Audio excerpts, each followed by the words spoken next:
Welcome to Historical Legacies. Here we dive into history's most intriguing stories, unraveling mysteries, and uncovering truths from the past. Subscribe to join our journey through time's greatest moments. The Pol Pot era marked one of history's most drastic societal experiments, blending revolutionary ideals with tragic outcomes. Driven by visions of a pure agrarian utopia, Pol Pot's regime transformed Cambodia but left a devastating legacy. This documentary explores the dreams, deeds, and devastation that defined his time in power. Part 1. Origins of a Revolutionary Vision. Pol Pot, born Saloth Sar in 1925 in Prek Spov, Cambodia, grew up in a relatively peaceful rural village surrounded by rice fields and lush greenery. His family of modest means had connections to the Cambodian royal court, giving young Saloth Sar access to educational opportunities beyond what most rural children could expect. As a boy, he attended Buddhist monasteries, where he received a basic education. These early years shaped his understanding of Cambodian traditions and rural life, influences that would later merge with his radical political ideology. In 1949, Saloth Sar traveled to Paris on a scholarship to study radio technology. It was here, in the vibrant intellectual circles of post-war Europe, that he was exposed to Marxist and communist ideologies. The experience of living abroad and witnessing class divides in France deeply influenced his worldview. He joined a group of like-minded Cambodian students who were disillusioned with French colonial rule in their homeland. Together, they sought a path toward independence and revolution. His time in Paris also brought him into contact with the French Communist Party, which provided a framework for the ideas he would later adapt to Cambodia. While in Paris, Saloth Sar began writing political articles under pseudonym, expressing his growing support for radical change in Cambodia. These writings reflected an early blueprint of the vision he would later attempt to implement, a vision rooted in Marxist-Leninist principles but heavily adapted to Cambodia's agrarian society. His belief in the peasantry as the cornerstone of revolution was cemented during this period. He viewed urban centers and elites as corrupt and exploitative, leading to his disdain for intellectuals and city dwellers. Returning to Cambodia in the early 1950s, Saloth Sar found a nation grappling with political instability and foreign domination. The country was navigating its transition from French colonial rule to independence, and nationalist movements were gaining momentum. This environment allowed Saloth Sar to integrate himself into local revolutionary movements. He became a teacher in Phnom Penh, but his activities extended beyond the classroom. His engagement with underground communist networks began to grow, and he started to rise within the ranks of the Khmer People's Revolutionary Party. By 1960, Saloth Sar had firmly aligned himself with the Khmer Rouge, a nascent communist movement. The group sought to overthrow the monarchy and establish a new order based on Marxist ideals. It was during this time that he adopted the name Pol Pot, a moniker that would become infamous worldwide. This transition marked his full commitment to revolutionary change, setting him on a path that would culminate in his leadership of Cambodia. Pol Pot's formative years were marked by a fusion of traditional Cambodian values and radical European ideologies. These contrasting influences shaped a man who believed in the transformative power of revolution. However, the seeds of his future policies, prioritizing rural agrarianism, rejecting urban life, and valuing ideological purity, were already visible. This period not only defined his political awakening, but also laid the foundation for the dreams, deeds, and devastation that would define his era. Part 2. Joining the Cambodian Communist Party. In the early 1950s, as Cambodia navigated its journey toward independence, Saloth Sar returned from France with a transformed ideology and a burning ambition to reshape his homeland. His exposure to Marxism-Leninism during his time abroad had deeply influenced his perspective, and he began seeking ways to implement these revolutionary ideas in Cambodia. His return coincided with a period of political ferment where nationalist movements, including the nascent Cambodian Communist movement, were gaining traction. The Cambodian Communist Party, formerly known as the Khmer People's Revolutionary Party, KPRP, had been founded in 1951. Initially a minor offshoot of the Vietnamese Communist Party, the KPRP's activities were mostly covert, aimed at resisting both French colonial authorities and Cambodia's emerging monarchy. Saloth Sar became an active member of the party, drawn to its vision of a classless, independent society. He quickly established himself as a dedicated and disciplined member, willing to take risks for the revolutionary cause. Operating in the shadows, the KPRP's leaders sought to build a movement that could challenge the prevailing political order. Saloth Sar's early assignments involved propaganda and recruitment efforts among rural peasants. Recognizing the discontent among Cambodia's agrarian population, he saw them as the backbone of any successful revolution. His work often took him to remote villages, where he spent hours persuading farmers to join the movement. This experience solidified his belief that Cambodia's future lay in the countryside, not in the cities. In 1954, the Geneva Accords ended French colonial rule in Indochina, leading to Cambodia's formal independence. However, the agreements also brought political challenges as the newly formed government struggled to balance competing interests. The monarchy, led by King Norodom Sihanouk, pursued a centrist path, suppressing communist activities while maintaining a semblance of neutrality in the Cold War. This repression forced the KPRP to operate clandestinely, pushing Saloth Sar and his comrades further underground. By the late 1950s, Saloth Sar's commitment to the KPRP had deepened. He began to play a more prominent role in its leadership, advocating for a distinctly Cambodian form of communism. Unlike the Vietnamese model, which emphasized collaboration with urban intellectuals, Saloth Sar envisioned a revolution driven entirely by rural peasants. This ideological divergence from Vietnam's approach created tensions within the broader communist movement in Indochina. Saloth Sar's rise within the KPRP was marked by his ability to navigate these ideological and strategic debates. He emphasized self-reliance and rejected foreign influence, positioning himself as a nationalist as well as a communist. This stance resonated with many Cambodians who viewed Vietnam's dominance in the region with suspicion. His leadership style, characterized by secrecy and strategic planning, began to shape the direction of the party. During this period, Saloth Sar also forged important alliances that would prove crucial in the years to come. He cultivated relationships with other revolutionary leaders and strengthened his influence over the KPRP's military wing. These efforts laid the groundwork for the Khmer Rouge, which would later emerge as the dominant force in Cambodian politics. The 1960s marked a turning point for Saloth Sar and the KPRP. The party rebranded itself as the Workers' Party of Kampuchea, signaling its ambition to lead a national revolution. Saloth Sar's role within the movement expanded, and he began to emerge as a central figure in its leadership. His vision of an agrarian utopia began to take clearer shape, setting the stage for the radical transformations that would define his era. Saloth Sar's early years in the Cambodian Communist Party were characterized by dedication, adaptability, and a relentless focus on ideology. These years not only honed his political skills, but also allowed him to build the networks and strategies that would later propel him to power. The seeds of the Khmer Rouge's rise were firmly planted, waiting for the right moment to sprout. Part 3. The formation of the Khmer Rouge. The 1960s marked a pivotal period in Cambodia's political evolution, as Saloth Sar's revolutionary ambitions began to crystallize into a more organized and militant movement.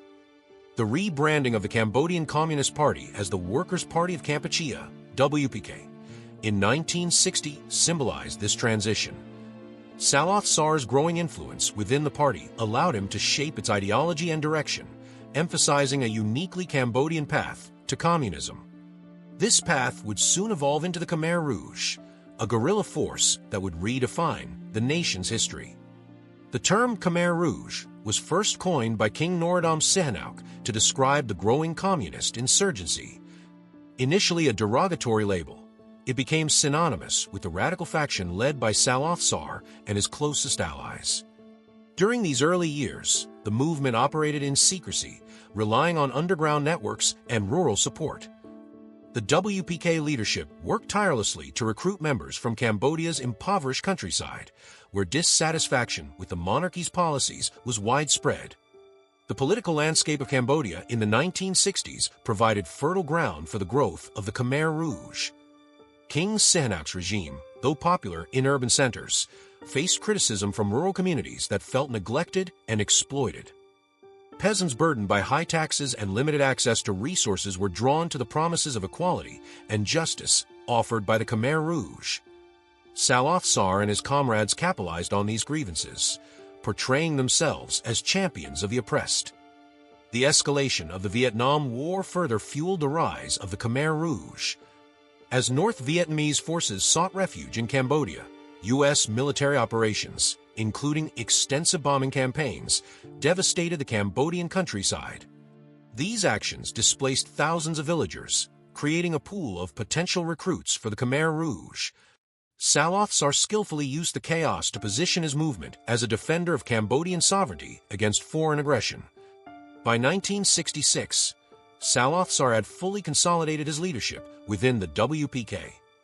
The party adopted a more radical stance, rejecting cooperation with moderate leftists and intensifying its revolutionary efforts. Saloth Sar's vision of an agrarian utopia, rooted in the complete eradication of urban influence and capitalist structures, began to take precedence. This ideological shift alienated some within the party, but solidified the Khmer Rouge's identity as a distinct and uncompromising force. In 1968, the Khmer Rouge formally established its armed wing, the Revolutionary Army of Kampuchea. This marked the beginning of a more active phase of insurgency, as guerrilla fighters launched attacks on government forces and infrastructure. Saloth Sar, now operating under the name Pol Pot, maintained strict control over the movement's strategy and operations. His leadership style, characterized by secrecy and absolute authority, became a defining feature of the Khmer Rouge. The Khmer Rouge's use of guerrilla tactics allowed them to gain significant ground in rural Cambodia. They established liberated zones, areas under their control where they began implementing their radical policies. In these zones, traditional hierarchies were dismantled and collective farming was introduced as a precursor to the broader societal transformation Pol Pot envisioned. The movement's growing success further emboldened its leadership, laying the groundwork for a full-scale revolution. By the early 1970s, the Khmer Rouge had emerged as a formidable force in Cambodian politics.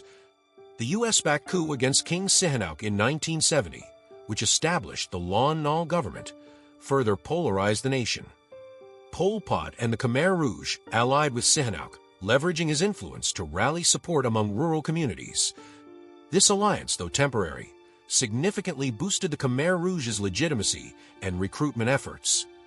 The formation and rise of the Khmer Rouge were driven by a combination of strategic vision, exploitation of political unrest, and effective mobilization of discontented rural populations.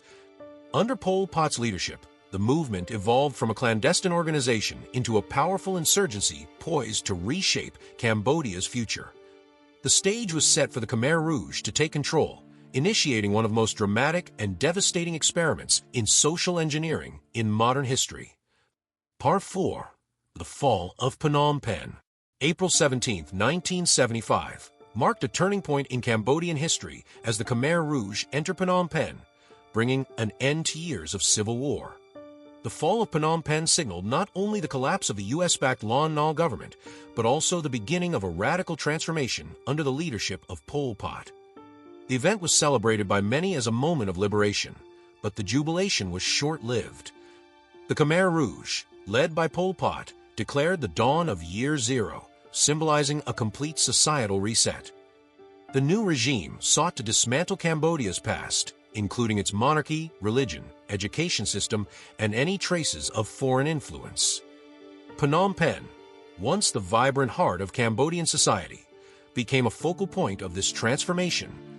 Within days, the Khmer Rouge ordered the city's entire population to evacuate.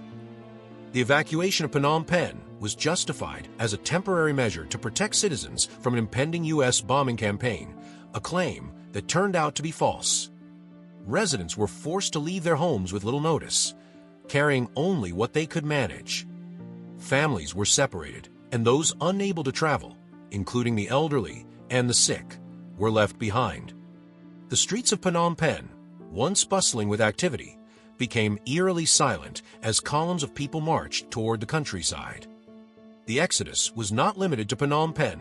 Other urban centers across Cambodia faced similar evacuations. The Khmer Rouge viewed cities as symbols of corruption, decadence, and inequality. Their vision of an agrarian utopia necessitated the complete depopulation of urban areas.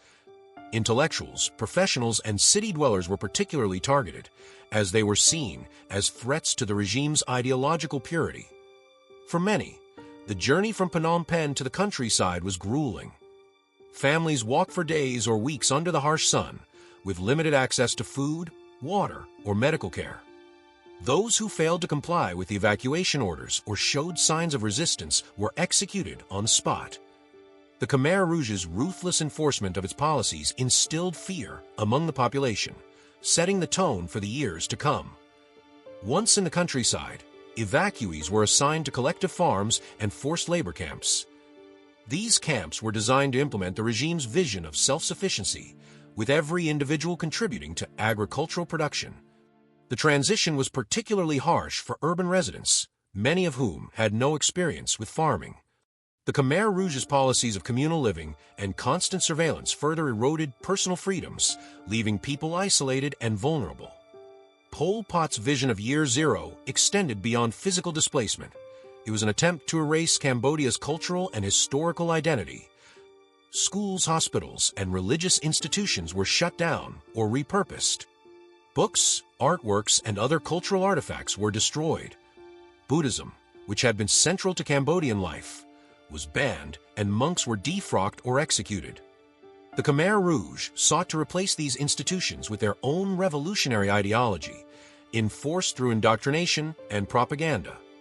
While the Khmer Rouge's promises of equality and prosperity resonated with some in the early days, the reality of life under the regime quickly dispelled any illusions. The forced evacuation and subsequent hardships exposed the population to unimaginable suffering. Malnutrition, disease, and overwork became widespread, while fear of reprisal kept dissent at bay. The fall of Phnom Penh marked not only the beginning of a new regime, but also the onset of one of the darkest chapters in Cambodia's history. The evacuation of Phnom Penh was a defining moment in the Khmer Rouge's rise to power. It embodied the regime's radical vision and its willingness to sacrifice millions in pursuit of ideological purity. The once thriving city became a ghost town, a haunting symbol of the regime's ambition and the devastation it would bring. Part 5. The implementation of Year Zero. The Khmer Rouge's declaration of Year Zero in 1975 represented more than a shift in power. It was the beginning of a radical experiment to dismantle and rebuild Cambodian society from the ground up. Pol Pot and his regime envisioned a classless, agrarian utopia where private property, social hierarchies, and even familial bonds were erased. To achieve this, they implemented sweeping reforms that fundamentally altered every aspect of life. At the core of Year Zero was the abolition of cities and the forced relocation of millions to rural labor camps. Urban centers were seen as corrupt vestiges of capitalism and foreign influence, while the countryside was idealized as the pure heart of the nation. The Khmer Rouge sought to create self-sufficient agricultural collectives where every individual contributed equally.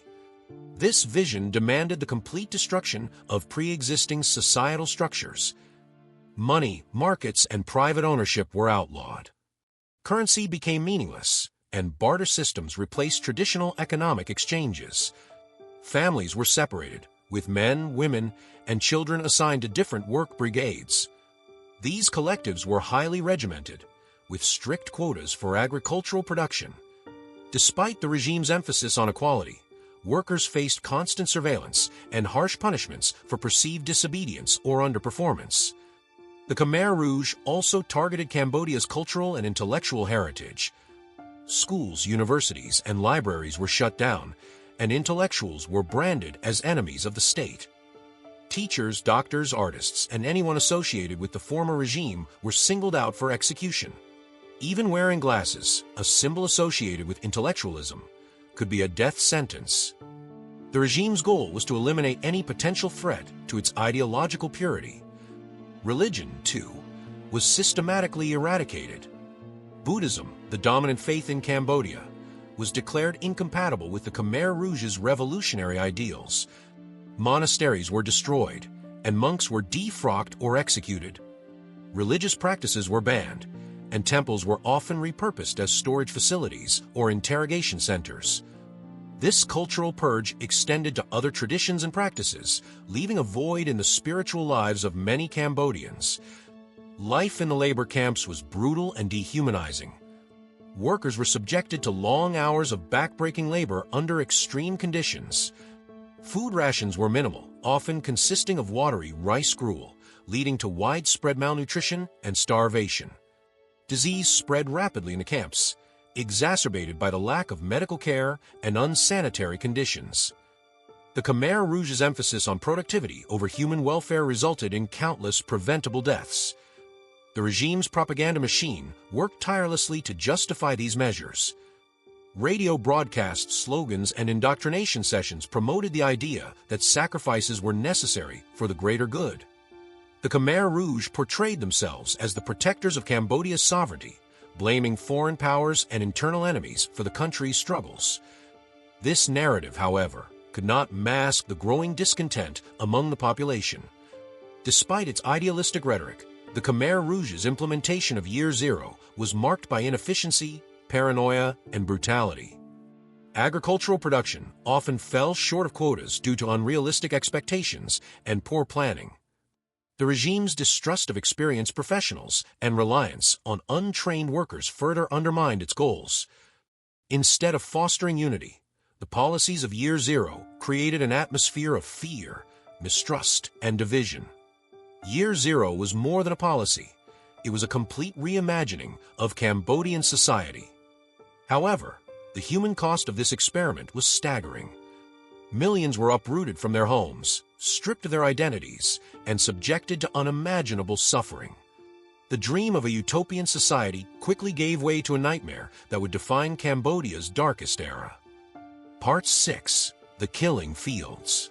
The term killing fields has become synonymous with the horrific atrocities committed during the Khmer Rouge era, a period when systematic violence and mass murder were tools of state policy. Under Pol Pot's regime, millions of Cambodians were executed or worked to death in labor camps as part of the government's radical social engineering project. These fields of death, scattered across the countryside, bore witness to the darkest aspects of human cruelty. The Khmer Rouge's ideology demanded the elimination of all perceived threats to its vision of a classless, agrarian society. This included not only those linked to the former government, but also intellectuals, professionals, religious leaders, and anyone suspected of dissent. Entire families were targeted, based on the belief that leaving even one member alive could foster future resistance. The regime's paranoia extended to its own ranks, with purges of party members suspected of disloyalty. The Tul Sleng prison, also known as S-21, became one of the most infamous symbols of the Khmer Rouge's brutality. Originally a school in Phnom Penh, it was converted into a detention and interrogation center.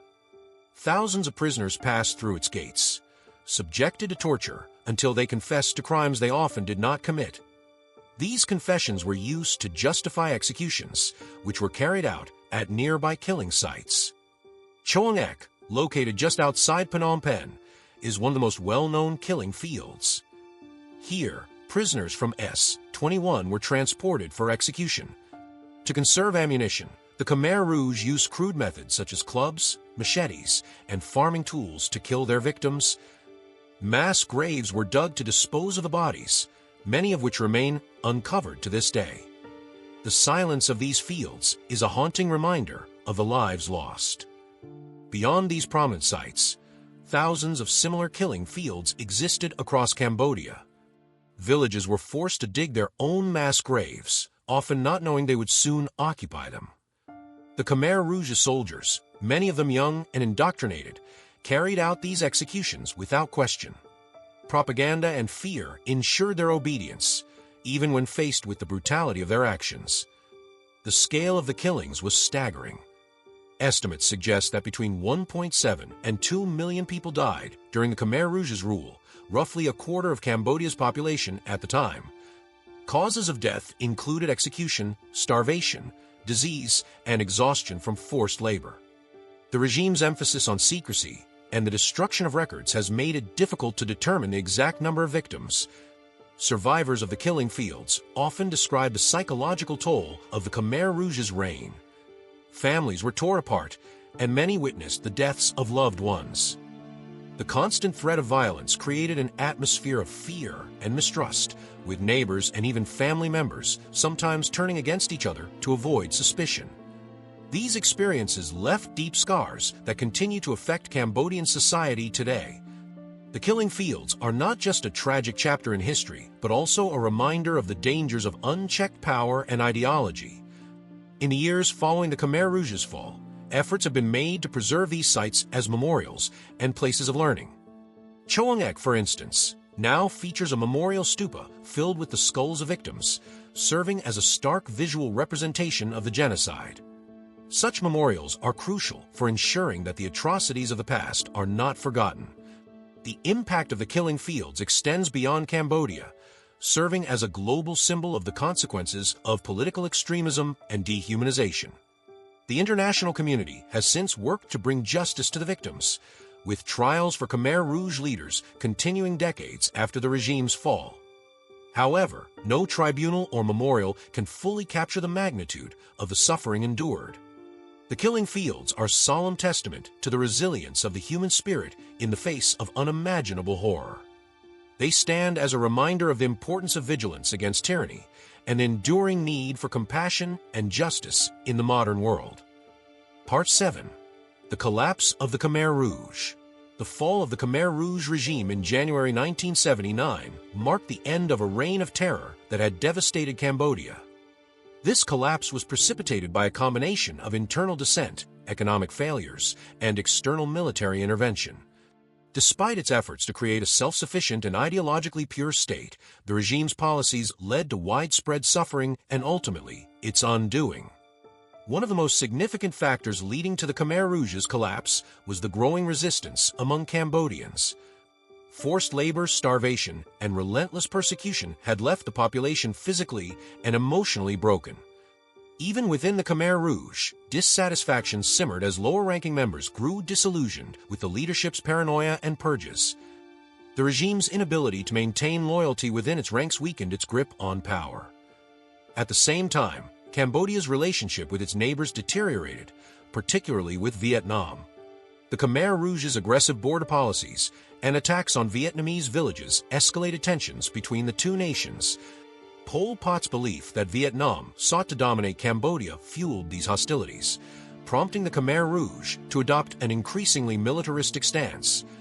However, these actions would prove to be a critical miscalculation. By the late 1970s, Vietnam had grown weary of the Khmer Rouge's provocations. In December 1978, the Vietnamese military launched a full-scale invasion of Cambodia, quickly overwhelming the Khmer Rouge's poorly equipped forces. Within weeks, Vietnamese troops captured Phnom Penh, effectively toppling the regime. The rapidity of the invasion highlighted the Khmer Rouge's inability to defend its territory, underscoring its vulnerability. The overthrow of the Khmer Rouge was greeted with a mixture of relief and uncertainty by the Cambodian people.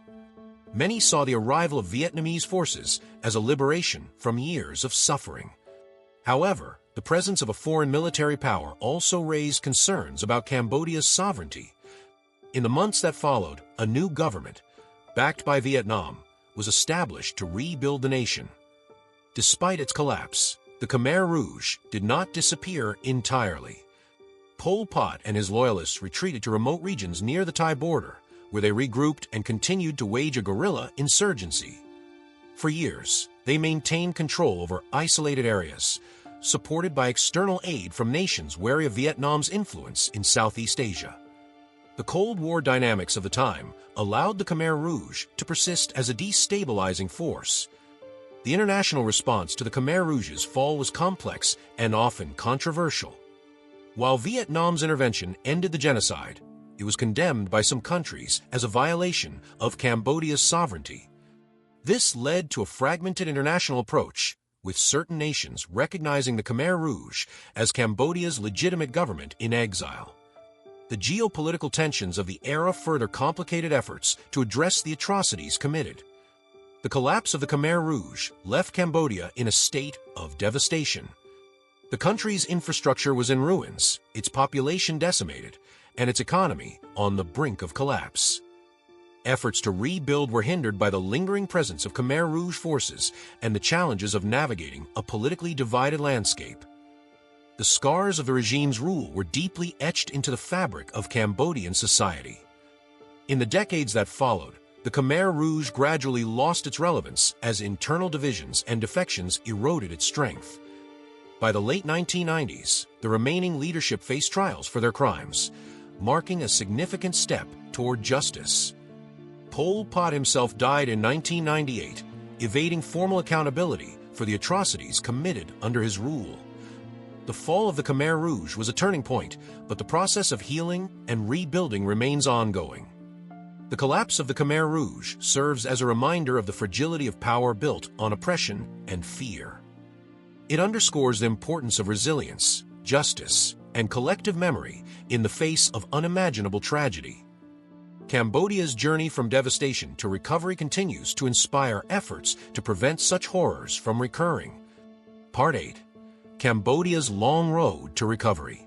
In the aftermath of the Khmer Rouge's collapse, Cambodia faced a daunting and uncertain path to recovery. The country had been left in ruins, its people scarred by years of violence, forced labor, and loss. The death toll from the Khmer Rouge era was staggering, and emotional and physical toll on survivors was profound. Rebuilding a nation that had been torn apart by genocide would take decades and require immense resilience. One of the most immediate challenges was the physical reconstruction of Cambodia's infrastructure. The Khmer Rouge's radical policies had left much of the country's infrastructure, including roads, schools, hospitals, and factories, in ruins. With the nation's economy destroyed and its workforce decimated, Cambodia struggled to regain even the most basic functions of society. The international community played a significant role in assisting the rebuilding process, although the pace of recovery was slow. Equally critical was the psychological toll on the survivors. Many Cambodians had lost family members, endured torture, or witnessed horrific acts of violence. The trauma left by the Khmer Rouge era affected generations, creating an environment of deep mistrust and fear. Healing these wounds required both time and targeted psychological support, which was initially lacking. Survivors often had to cope with their trauma in silence, as Cambodia was not fully equipped to address the mental health crisis brought on by years of terror.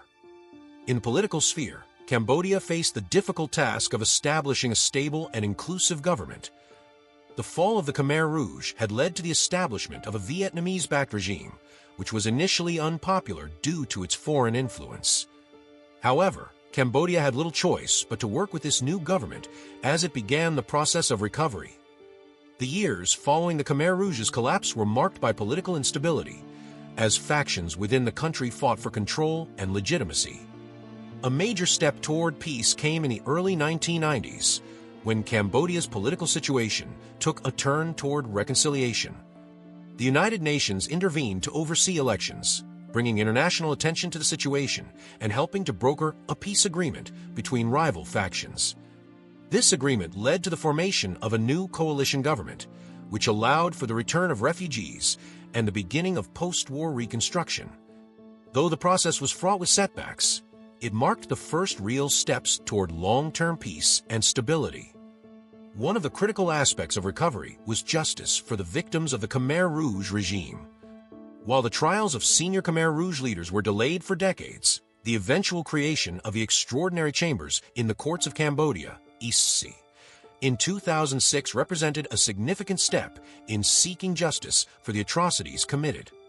The tribunal aimed to hold accountable those responsible for the genocide, and it offered some degree of closure for survivors who had waited years for justice. However, critics argued that the trials were too limited in scope and that many perpetrators had evaded justice. In addition to justice, Cambodia had to focus on addressing the ongoing challenges of poverty, corruption, and social inequality. The Khmer Rouge's destruction of a nation's economy had long-lasting effects, leaving the country reliant on international aid for years after the regime's fall. Meanwhile, the reconstruction of education, health care, and other vital services proved slow and uneven. Cambodia's road to recovery required balancing the need for economic growth with the responsibility of preserving the nation's cultural identity and history. Despite these challenges, Cambodia has made significant strides in its recovery. The nation's economy grew steadily in the 2000s, bolstered by foreign investment, tourism, and garment exports. In recent years, Cambodia has also worked to strengthen its democratic institutions, although challenges related to corruption and political freedoms persist. The resilience of the Cambodian people, combined with international support, has allowed the country to move forward, even as it continues to grapple with the scars of the past. The recovery process is ongoing, with many Cambodians still seeking justice, reconciliation, and a sense of closure for the atrocities they endured. The Khmer Rouge's legacy remains a difficult chapter in the country's history, but Cambodia has made remarkable progress in reclaiming its future. The long road to recovery is a testament to the strength and determination of the Cambodian people. Cambodia continues to rebuild, learn from its history, and ensure that future generations understand the importance of never forgetting the lessons of the past. Part 9. The International Response and Accountability. The international response to the Khmer Rouge era and its aftermath was complex, shaped by Cold War politics, humanitarian concerns, and the global struggle for justice. Initially, the world's reaction to the atrocities committed in Cambodia was slow, hindered by limited access to the country and a lack of clear information. As the extent of the genocide became known, it prompted outrage and calls for accountability, though significant obstacles stood in the way. During the Khmer Rouge's rule, foreign governments were largely unaware of the scale of the atrocities. Cambodia had been isolated, and the regime's secrecy ensured that little information about the killings and forced labor camps reached the outside world. Even after the regime's collapse, the enormity of the genocide took time to fully comprehend. The lack of immediate action to address the horrors of the Khmer Rouge remains a source of criticism for the international community. Cold War politics played a pivotal role in shaping the global response. Despite the Khmer Rouge's atrocities, some Western nations, wary of Vietnam's influence in Southeast Asia, continued to recognize the Khmer Rouge as Cambodia's legitimate government in exile. This recognition allowed the Khmer Rouge to retain a seat at the United Nations, sparking controversy and outrage from those who sought justice for the regime's victims. The Cold War's geopolitical priorities often overshadowed humanitarian considerations. Efforts to hold the Khmer Rouge accountable faced numerous challenges. In the immediate aftermath of the regime's fall, Cambodia's new government lacked the resources and political stability to pursue justice. Additionally, the continued presence of Khmer Rouge forces in border regions created a volatile security situation. The international community was slow to provide support for judicial processes, further delaying efforts to address the crimes committed. The push for accountability gained momentum in the late 1990s as survivors and activists demanded justice. The establishment of the Extraordinary Chambers in the Courts of Cambodia, ECCC, in 2006 marked a significant step toward addressing the atrocities of the Khmer Rouge era. A hybrid tribunal comprising Cambodian and international judges, the ECCC was tasked with prosecuting senior leaders responsible for the genocide. This was a landmark development in the pursuit of justice, though it faced criticism for its limitations and delays. One of the most notable cases brought before the ECCC was that of Kang Gwek-Eve, also known as Dutch. As the head of the infamous Tuol Sleng prison, S-21, Dutch oversaw the torture and execution of thousands of prisoners. His trial and eventual conviction in 2010 were significant milestones in holding Khmer Rouge leaders accountable. Other senior figures, including Nuon Chea and Khieu Samphan, were also tried and convicted, providing some measure of justice for survivors. However, the tribunal's scope was limited, focusing only on the senior leadership and excluding many lower-ranking perpetrators. Critics argued that the ECCC's lengthy process and high costs undermined its impact. Additionally, some of the most notorious figures, including Pol Pot, evaded justice altogether, dying before they could be held accountable. These shortcomings highlighted the challenges of addressing mass atrocities through judicial mechanisms. Beyond legal proceedings, the international community has supported Cambodia's recovery through humanitarian aid and development programs. Organizations such as the United Nations and various non-governmental organizations, NGOs, have worked to rebuild infrastructure, provide medical and psychological support, and promote education about the Khmer Rouge era. These efforts have been critical in helping Cambodia heal from the trauma of its past. Education has played a key role in ensuring that future generations understand the atrocities committed during the Khmer Rouge era. Initiatives to document and preserve the history of the genocide have included the creation of museums, memorials, and educational programs. These efforts aim to foster awareness and prevent similar tragedies from occurring in the future. The Killing Fields and Tul Sleng Genocide Museum now serve as stark reminders of the consequences of unchecked power and ideology. The international response to the Khmer Rouge era underscores the importance of timely action and sustained commitment in addressing human rights abuses. While significant strides have been made in seeking justice and supporting Cambodia's recovery, the delayed and fragmented response highlights the challenges of navigating political and humanitarian priorities.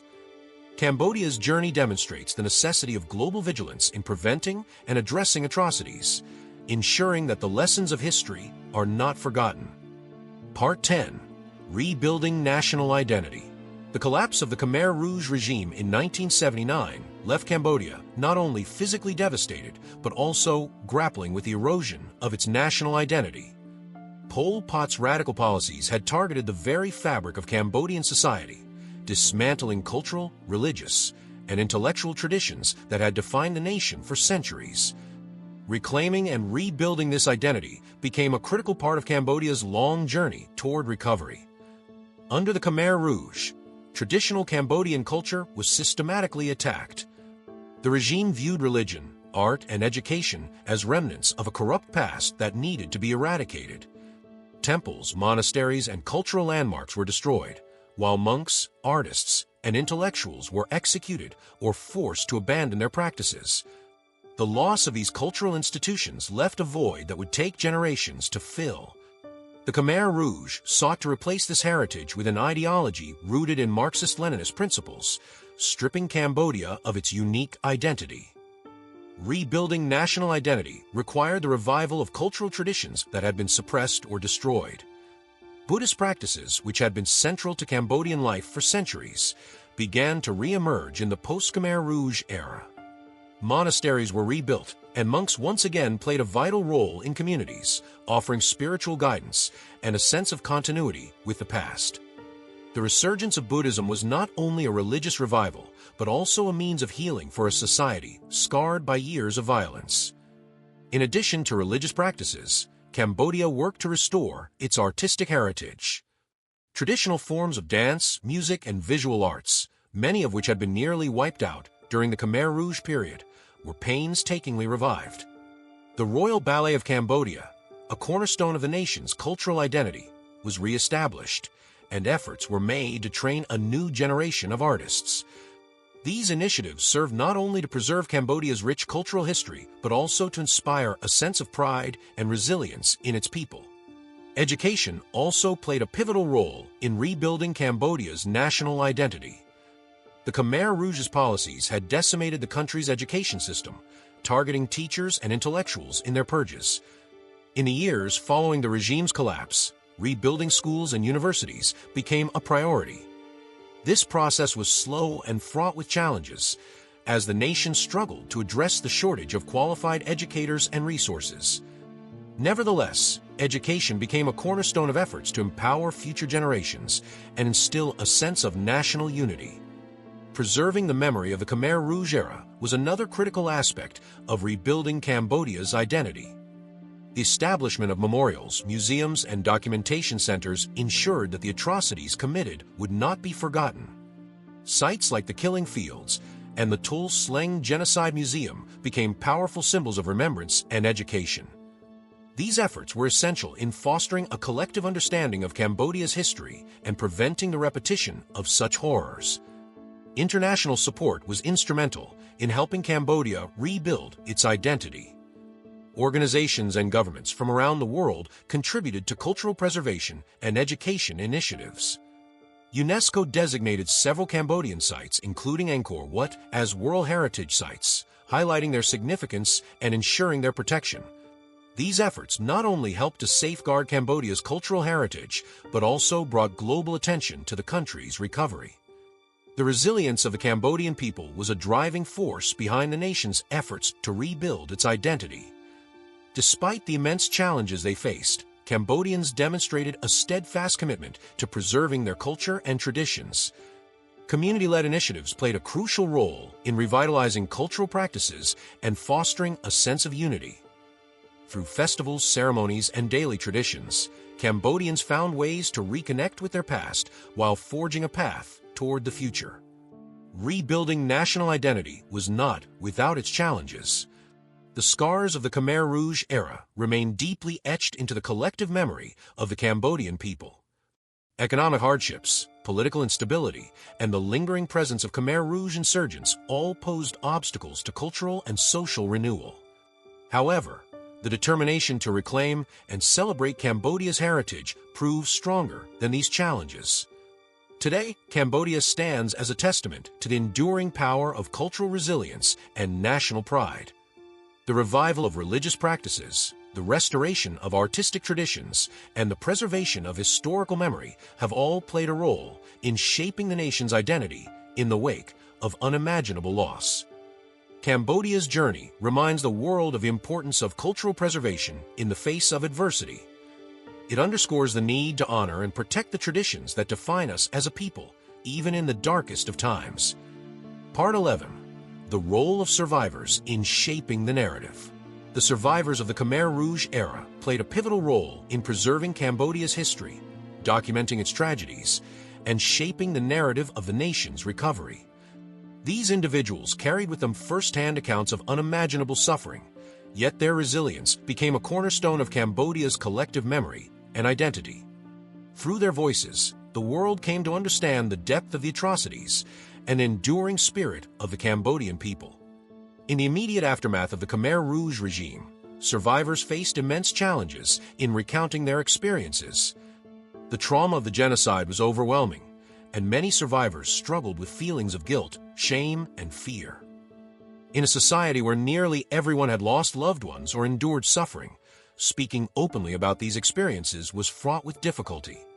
Nonetheless, a growing number of individuals began to share their stories, recognizing the importance of bearing witness to history. One of the most profound ways survivors contributed to the narrative was through personal testimonies. These accounts were instrumental in documenting the crimes of the Khmer Rouge and ensuring that the truth was not forgotten. Survivors who testified at the extraordinary chambers in the courts of Cambodia, ECCC, brought powerful stories to light, offering a voice to the millions who had perished. Their testimonies served as evidence in the pursuit of justice, while also providing a sense of catharsis for those who had carried their pain in silence. Authors and filmmakers emerged from among the survivor community, creating works that capture the horrors of the Khmer Rouge era. Lung Ung's memoir, First They Killed My Father, became a poignant account of her childhood during the genocide, providing a deeply personal perspective on the atrocities. Similarly, filmmakers such as Rithi Pan used their craft to tell stories of survival and loss, with documentaries like The Missing Picture shedding light on the Khmer Rouge's devastating impact. These creative expressions became powerful tools for education and remembrance, reaching audiences both within Cambodia and around the world. Survivors also played a key role in preserving the memories of those who had been lost.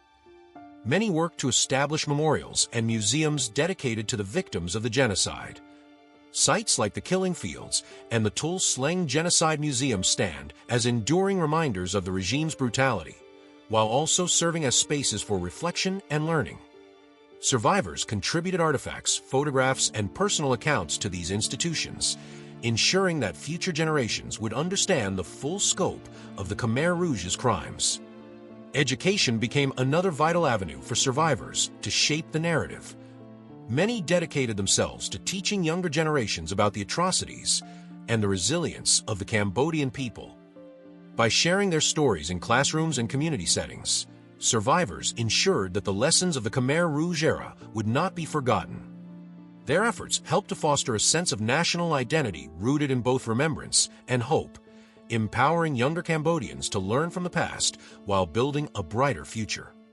The role of survivors extended beyond Cambodia's borders, as many became advocates for human rights and justice on the global stage. They participated in international forums, worked with NGOs, and collaborated with scholars to raise awareness of the genocide. Their voices brought attention to the importance of accountability and the need to prevent such atrocities from occurring again. Survivors became symbols of resilience and strength, inspiring others to stand against oppression and violence. Despite their profound contributions, survivors faced significant challenges in shaping the narrative. Many had to confront the painful memories of their past, often reliving their trauma in the process. Additionally, societal stigma and limited resources made it difficult for some to share their stories. However, the determination of these individuals to preserve history and seek justice outweighed the obstacles they encountered. The contributions of survivors have left an indelible mark on Cambodia's recovery and identity. Their stories have ensured that the world remembers the horrors of the Khmer Rouge, while also celebrating the resilience of the Cambodian people. Through their courage, survivors have transformed their pain into a force for change, education, and healing. They have become the guardians of Cambodia's history, ensuring that the tragedies of the past are not forgotten and that future generations are inspired to create a better world. Part 12. International Aid and Cambodia's Rebuilding Efforts. The international community played a significant role in supporting Cambodia's recovery after the fall of the Khmer Rouge regime, providing much-needed aid for the country's physical, economic, and social reconstruction.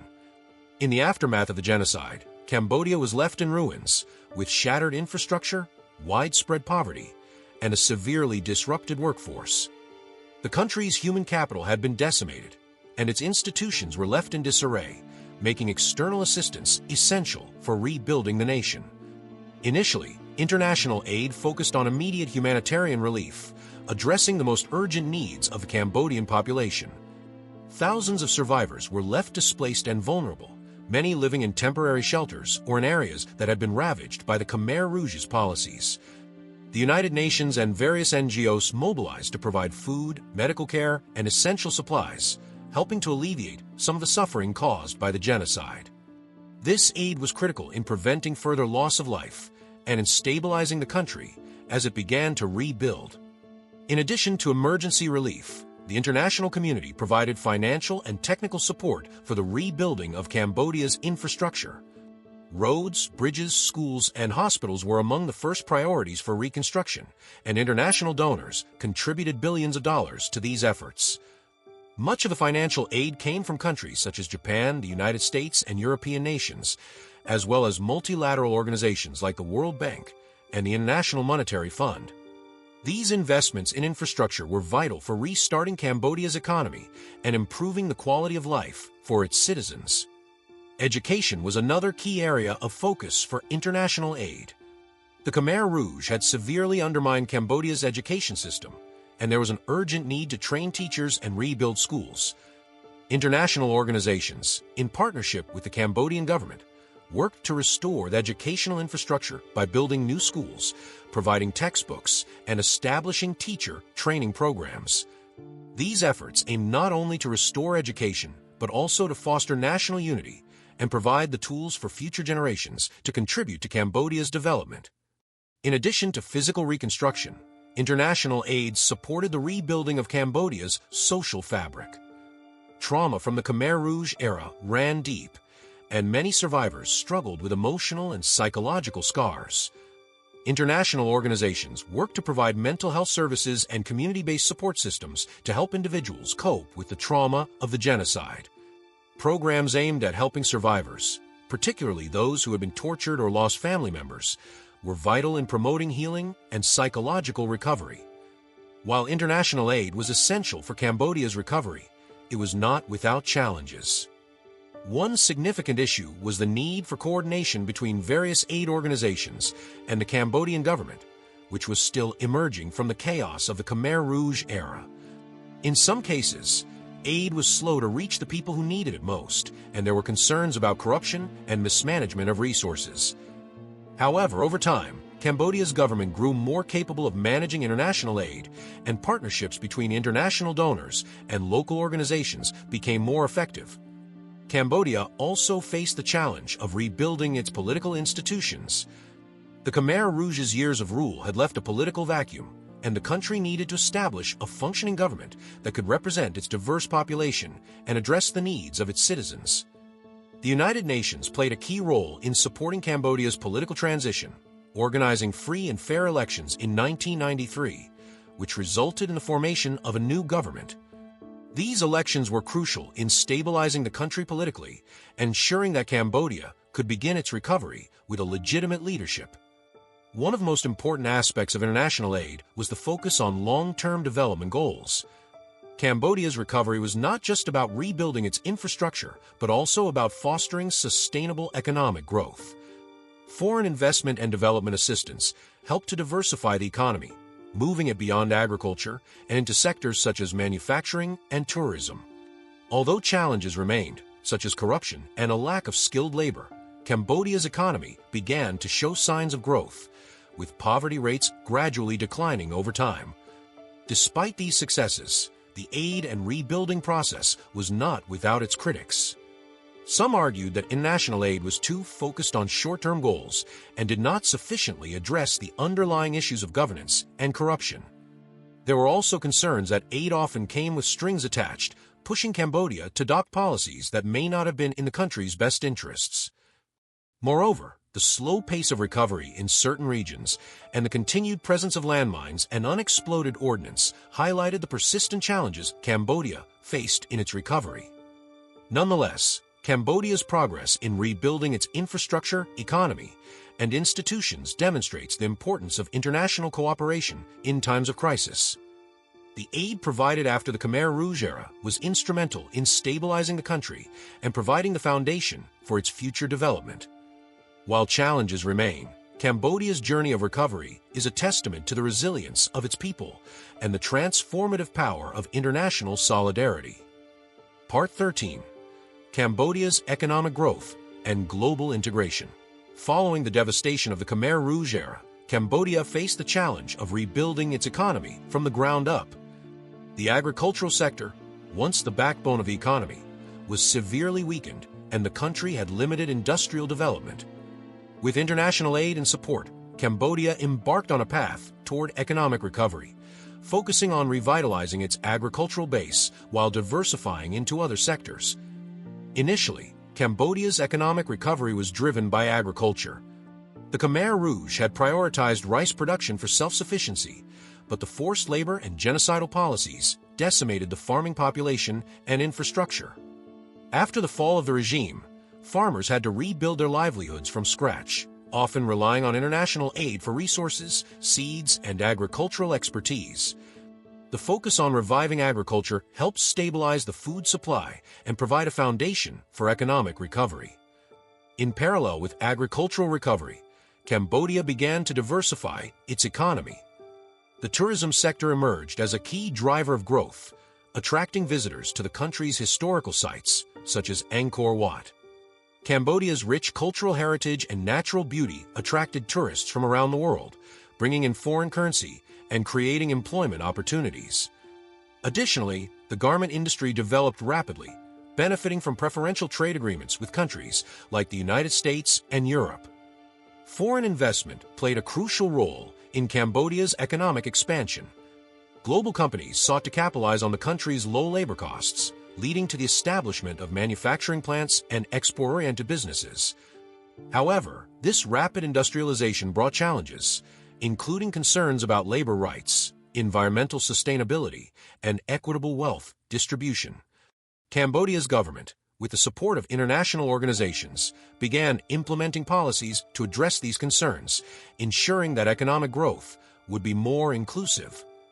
Cambodia's integration into the global economy also brought access to international markets.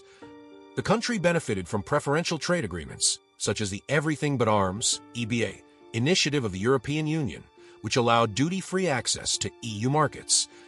These agreements helped boost Cambodia's garment exports, contributing significantly to its economic development.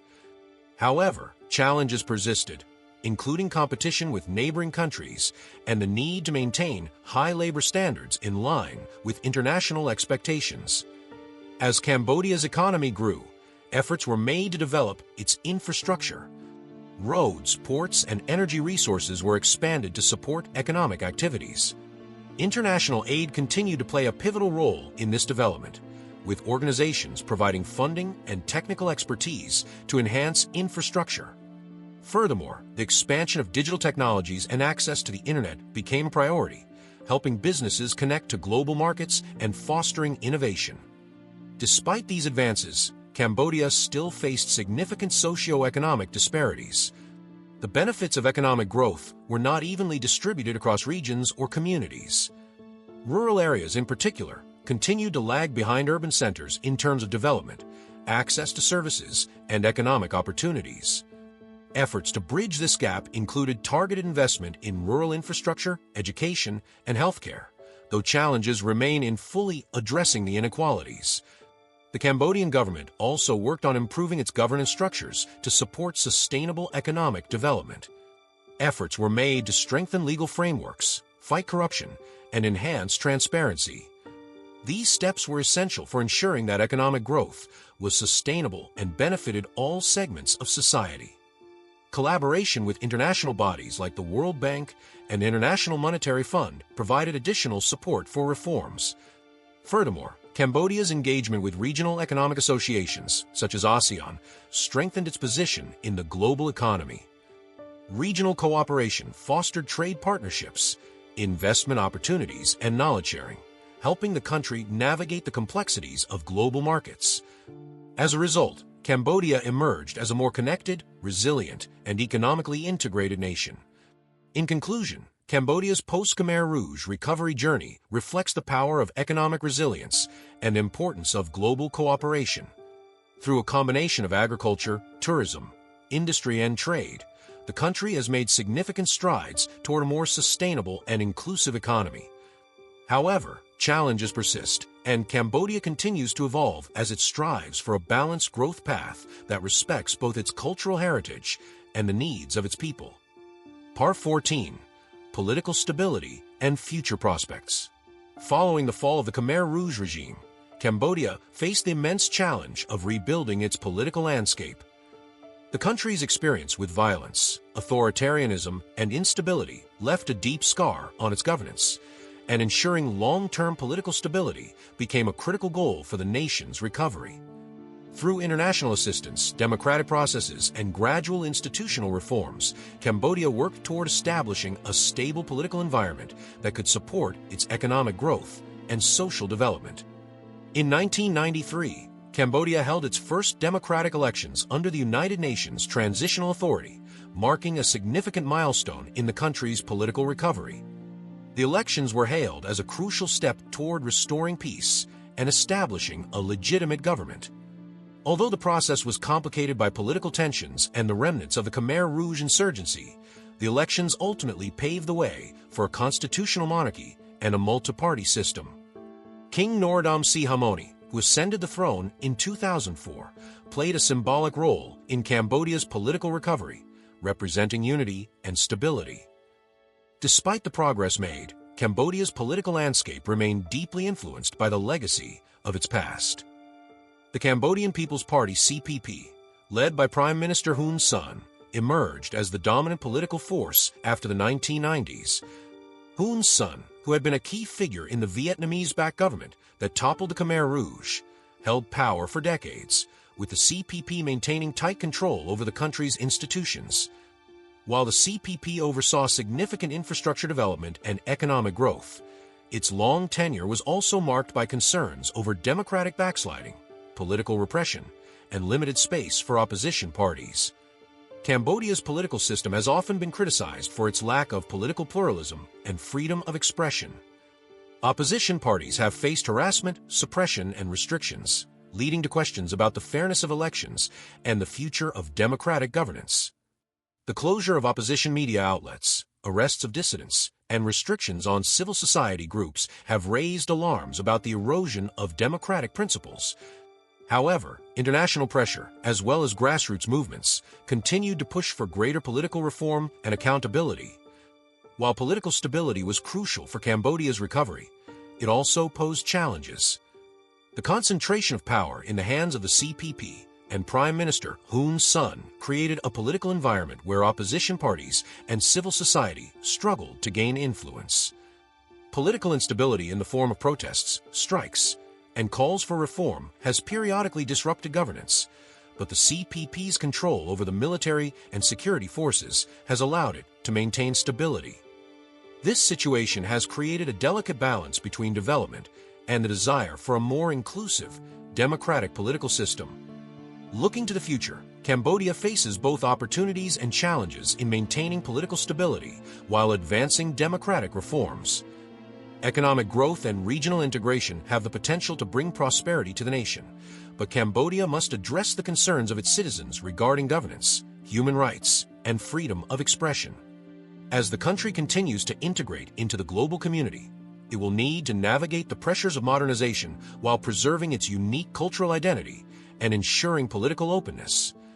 Cambodia's future prospects depend largely on its ability to strike a balance between political stability and the aspirations of its people for greater freedom, justice, and participation in the democratic process. Continued international support, both in terms of diplomacy and development assistance, will be crucial in helping Cambodia foster a more inclusive political system. In recent years, Cambodia has shown some signs of political reform, with a few notable attempts to improve governance and transparency. Civil society organizations have gained some ground, and there have been efforts to address corruption, though these reforms remain works in progress. The country's younger generation, having grown up in a post-genocide era, is increasingly becoming more vocal in demanding greater political participation and democratic rights. In conclusion, Cambodia's journey toward political stability has been shaped by a combination of historical circumstances, international influences, and internal challenges. While the country has made significant strides in overcoming the horrors of the past and achieving relative stability, the path to a truly inclusive and democratic society remains a work in progress. The future of Cambodia depends on its ability to balance political control with the desire for reform and the rights of its citizens. Cambodia's story is one of resilience, but the road ahead will require continued dialogue, reform, and commitment to the democratic values that will ensure a brighter future for all Cambodians. Part 15. The Legacy of the Khmer Rouge and Cambodia's Future. The Khmer Rouge era left an indelible mark on Cambodia's collective memory, and the legacy of its devastating policies continues to shape the nation's identity and trajectory. While the physical scars of the regime's violence may fade over time, the psychological, cultural, and social impacts of the genocide persist, influencing the way Cambodians view themselves, their history, and their future. The trauma experienced by millions remains woven into the fabric of Cambodian society, and the challenge of healing and reconciliation remains ongoing. One of the most enduring aspects of the Khmer Rouge legacy is the loss of an entire generation of intellectuals, teachers, and professionals. The genocide decimated the educated elite, creating a void in the country's human capital. This loss has had long-term consequences for Cambodia's development, as the nation had to rebuild its educational system and its workforce from the ground up. The impact of this gap is still felt today, as Cambodia continues to strive for greater educational attainment and professional development. The physical remnants of the Khmer Rouge era, such as the killing fields and the Tul Sleng Genocide Museum, serve as constant reminders of the atrocities committed. These memorials have become sites of reflection, learning, and mourning, ensuring that the horrors of the past are never forgotten. Yet the legacy of the Khmer Rouge is not just about the pain it caused. It also involves the resilience and determination of the Cambodian people to rebuild their lives and their nation. Efforts to seek justice for the victims of the Khmer Rouge have been a central part of Cambodia's journey toward reconciliation. The Extraordinary Chambers in the Courts of Cambodia, ECCC, has been instrumental in prosecuting those responsible for the genocide, providing a sense of accountability and closure for many survivors. However, the ECCC process has been criticized for its slow pace and limited scope, with some arguing that more could be done to bring justice to all the victims. As Cambodia continues to recover, the challenge of preserving the memory of the Khmer Rouge era for future generations remains a priority. Cambodia's younger generation, many of whom were born after the fall of the regime, must be educated about the history of the genocide to prevent its repetition in the future. Efforts to incorporate the lessons of the past into the educational curriculum, as well as cultural programs and memorial sites, are vital in ensuring that the horrors of the Khmer Rouge era remain a part of the national consciousness. Looking toward the future, Cambodia's prospects are shaped by its ability to address the legacy of the Khmer Rouge while moving forward with economic and social progress. The country has made significant strides in rebuilding its infrastructure, economy, and political institutions, but there are still challenges to overcome. The demand for greater political freedom, justice, and human rights is growing, and Cambodia's government will need to adapt to meet the aspirations of its citizens. At the same time, Cambodia's growth must be inclusive, ensuring that the benefits of development reach all segments of society, particularly those in rural areas who were disproportionately affected by the Khmer Rouge regime. Addressing issues such as corruption, inequality, and human rights abuses will be crucial for ensuring that Cambodia's future is both prosperous and just. The international community's role in supporting Cambodia's progress remains important, especially in fostering democratic reforms, ensuring human rights, and supporting sustainable development. Cambodia's global integration, through organizations like ASEAN and its increasing participation in the global economy, presents both opportunities and challenges as it continues to navigate the complexities of modernization while preserving its unique cultural identity. In conclusion, the legacy of the Khmer Rouge will never be fully erased, but is also not the defining force in Cambodia's future. The resilience, strength, and hope of the Cambodian people continue to shine through as they work to create a society that honors the memory of those lost while striving for a better tomorrow. Cambodia's future will be shaped by its ability to reconcile with its past, build a democratic and just society, and foster prosperity and peace for future generations. The road ahead may be challenging, but with determination and a commitment to healing, Cambodia's future holds the promise of renewal and transformation. Thanks for tuning in to Historical Legacies.